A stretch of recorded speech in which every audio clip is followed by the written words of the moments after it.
Jet mentioned Hard Eyes. I did watch Hard Eyes on Netflix. Oh, did you? Nice. Yeah. I'm not a 6 on this one, but I still liked it. I still enjoy it. I mean, it's your typical slasher movie, nothing crazy. It's kind of like Thanksgiving. What's that one that we watched? The Thanksgiving movie. I think Thanksgiving, no, or some shit. Yeah, I think that's what. I think that's what it's called. Same type of thing, you know. It's got a serial killer and it goes on killing sprees and stuff like that. I did enjoy it though. It was cool. The reveal at the end, it wasn't like anything out of left field, but it was cool to see. I think it was a little expected. I think Gloria called that out. So for Gloria to call that out, I mean, yeah, that tells you pretty obvious. She doesn't watch movies. Yeah, it's pretty obvious.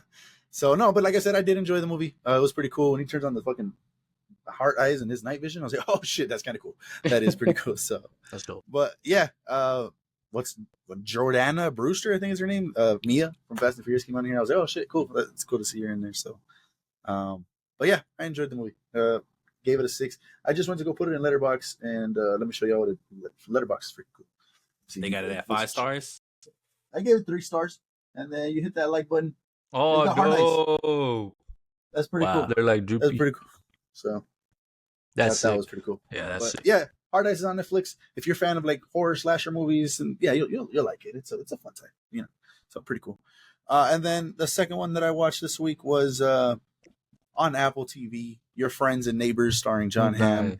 I enjoyed this one a lot. I really did. I caught up to everything but the last episode, and I think there might be 2 now. But yeah, me and Gloria are just having a fantastic time with this. I think it's very interesting. It's crazy how the stuff that he goes through and losing his job and having to do the things that he's doing in the trailer and stuff like that. And just the snowball effect of his life was just insane to see. And then him navigating those troubles and those worries and stuff like that. And I think he did it beautifully. And as far as the storytelling and the writing and all that, I think it was good. I'm having a fun time watching this. I'm hoping it ends on a strong note because I can't wait to get more seasons of this if it does. Olivia Munn is in this, so I was caught off guard by that, and I love her in her roles that she does, so that was pretty cool to see her in this. But yeah, I do highly recommend checking out Your Friends and Neighbors on Apple. It's a good watch, so I think you guys would like it. Let's just jump into this one, Sinners.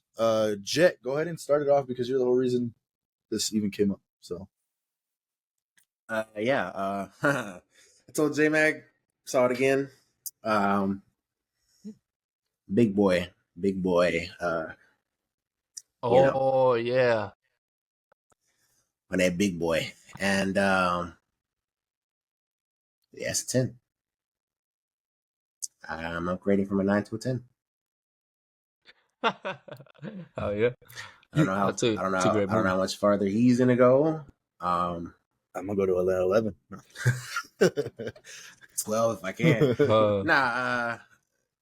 Man, generational movie. I'm there. Generational movie, generational performances, generational sound, cinematography. I already talked about it a bunch, but yeah, masterful. So, floor is yours, my friend. No, he mentioned that, and I didn't have any intentions of watching it the second time that fast, because I was already there. You know, I already knew it was, and we said this last time too when we did the review. Like, this is probably one of those movies that if you go back, you're just gonna appreciate it even more because you could actually look at all those little details now, and it definitely did do that. You're able to actually listen to the score a better. You're able to listen to certain things going on in the background that actually pop out. I ended up making notes because I was like, before I even jump into that, I didn't intend to watch this for the second time, but I told Gloria, hey, this and this is out. Let's go watch a movie. What do you want to watch? And she chose Sinners. So I was like, okay, yeah, I'm down to watch Sinners again. She's like, oh, you watched that one? And I was like, yeah, that's the one I watched. And she's like, oh, okay. And I was like, you sure? I was like, yeah, I'm down to watch this again. As a matter of fact, I think I need to watch it again. And so that's what we ended up watching. And that was the day after Jet told me he watched it again. So yeah, I took notes again this time just to kind of the little details that maybe I paid attention to the first time, but not fully. And it's front and center this time. Obviously, the score is absolutely phenomenal, but getting deeper into the score and the certain effects that were being used, Slim, if you guys can remember, was telling his story while they were driving in the car about him getting a show or a record deal. I think it's something to that effect. And he had a friend, right, that was with him, and he was talking about how they went into the bar to this club. I think actually no, it was the mansion, right, the white people's mansion stuff. And when he started explaining that, you could hear the cheering in the background. If you listen for it, you can hear the people dancing to his music and stuff like that. And then it cut to his friend dying. And you can hear the angry mob in the background. You can hear the pitchforks and you can hear the fucking torches, all that shit, down to, I don't want to say the word, but down to the actual deed of what was being done to the man. And it was just like phenomenal little things like that just made the rewatch even better.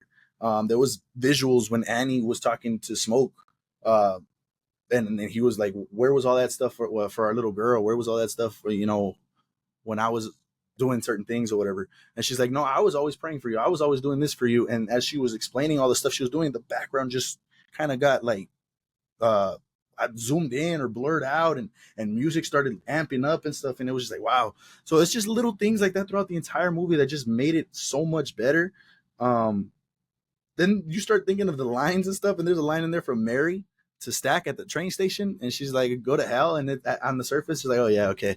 And then he says, I'll see you there. But by the end of the movie, we find out what happens to them, right? And they're vampires, and they're essentially in hell, right? So just for Ryan Coogler to tie that all around again from the beginning to the end, masterful.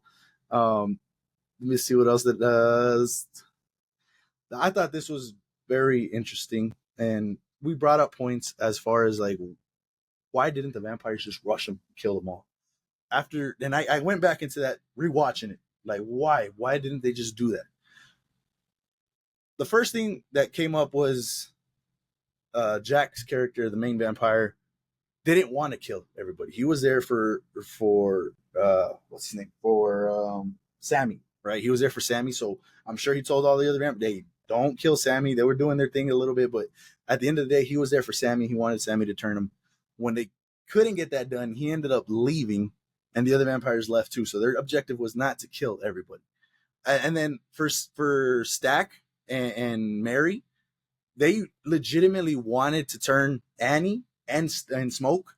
So when Annie died and Smoke killed her right away, they were like heartbroken, and they ended up. We saw Mary just end up running and stuff like that. So to me, that whole scene of why didn't they just rush them? It just didn't. That wasn't their point. That wasn't the point of what they were trying to do, what they were trying to accomplish. They wanted Sammy and they wanted Annie, so that just didn't make sense to just go in there and just obliterate everybody. I don't know if you guys could remember anything that maybe counters that, because I am open to discussion if you guys want to talk about that. My counter, and like I said, I only saw it the one time, so you gotta correct me if I'm wrong. But they're not killing them; they're turning them. Yeah. Yeah. So if that's what you're doing, why stop? I think once Annie died, and then Jack got hurt. I don't remember the main vampire's name, but Jack did get hurt in that scene, and he ended up going out, the front of the barn, or the way they came into the barn.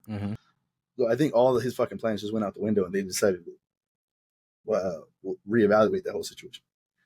So I mean, I don't know.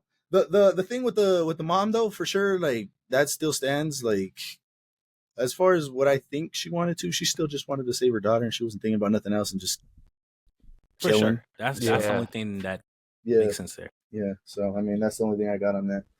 But yeah, I mean, I had a phenomenal time watching it again. And another thing we didn't talk about on the first thing was that whole ending of the Tommy gun scene, and he's just going off, and we found out that it was a slaughterhouse, and they were there to actually kill them and take the money and take the deed, the property back, and all that shit. Yeah, that was crazy. Yeah, so we didn't even talk about that the first time around. I thought that was crazy. We got that full gangster moment, Tommy Gunn, him just going crazy on it, and then getting to see his son again was just absolutely beautiful. And I love the line that Annie said in there. She told him, because he was smoking a cigarette at the time, and she tells him, "Hey, put this cigarette up. I don't want none of that smoke getting on him." And to me, it was like a double entendre type of thing, where like, yeah, his name's Smoke. I mean, he's smoking, and she didn't want to smoke on him, but at the same time, his name is Smoke, and the person that he used to be, she doesn't want that around the baby. She doesn't want that for the baby to be raised like that or anything. Make sure you leave your ways behind, and let's go forward in the afterlife. Beautiful, Ryan Coogler. So that's what I said. But yeah, it definitely worth rewatching, and I think it'll be a 10, hopefully, Cody. I don't know, maybe not a 10, but a higher rating than what you have. So. And then definitely the way you watched it. Yeah. No.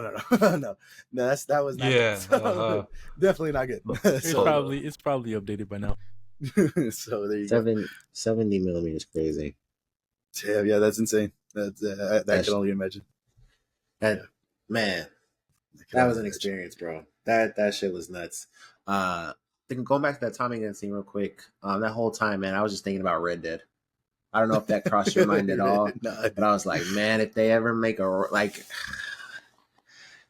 oh man, the way we talk about The Last of Us, could you imagine? Yeah. Jesus Christ, that'll be awesome. Yeah. But yeah, and then phenomenal. I completely forgot. This is number 3 on my top 5. I think I moved it up to number 3. Michael B. Jordan just did his thing, bro. Like, you guys know me in the brother aspect, and that he had me believing that I cared about Stack and Smoke, and it's the same person, this is the same actor, and it was 2 different people for me. So I absolutely loved it and enjoyed it the second time around. So he did a phenomenal job. I we'll see, right? There's other movies to be coming out still, but I do hope he gets that Oscar for this performance. You should watch Just Mercy. Yeah. I actually watched Fruitvale not like 2 weeks ago, 3 weeks ago on the little Michael B. Jordan grind. So I watched that for the first time. So yeah, that was the next one because I do remember you saying that was your best performance. You already said Sinners. Right. Yeah. Okay. All right. There you go. Another little Sinners mini review. Oh, if you guys haven't seen it yet, go see it. Like, it's crazy. But yeah, let's get to our usuals before we finish up here.